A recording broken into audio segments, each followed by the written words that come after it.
how can you change the alarm sound on your iPad to anything you want? So let me get started with it. And if you are new here on Foxtecc, subscribe so you never miss anything important. Okay, so if you open up the clock app on the iPad, go to the alarms section, and you can expand one of them, and there is literally the ability to select the sound, right? So we have the option to choose from the built-in sounds, which is fine, and you are probably aware of that. And as well, at the top, you have the ability to pick a song, right? So it's going to move you over into the Apple Music. So if you have any songs downloaded there, you can as well use those for your alarm, which is probably going to be a very popular option.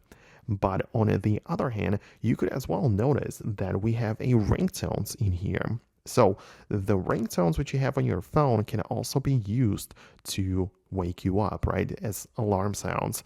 And since we can access ringtones in here, we can now, it means that now we can select any sound to be the ringtone, and it's going to appear in the alarm sound selection as well. So let me explain what I mean by this.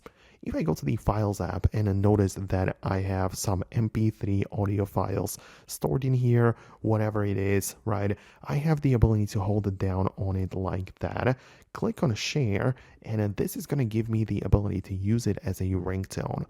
This button and this option is available for essentially any audio sound which is shorter than 30 seconds. So even though I'm choosing a sound for the ringtone, that's okay, because once I add it to the ringtone selector, I can move back to the alarms and choose the sound, and it's going to be part of the ringtones right here. So it's actually very interesting because we can choose the ringtones for alarms, and now we can pick any sound to be the ringtone. So I hope it helps. I hope that I was able to guide you through it and show you where you can find it. In case anything changes, I'll definitely make an updated video about it in the future. For now, that's going to be about it, and I'll see you later in the future uploads.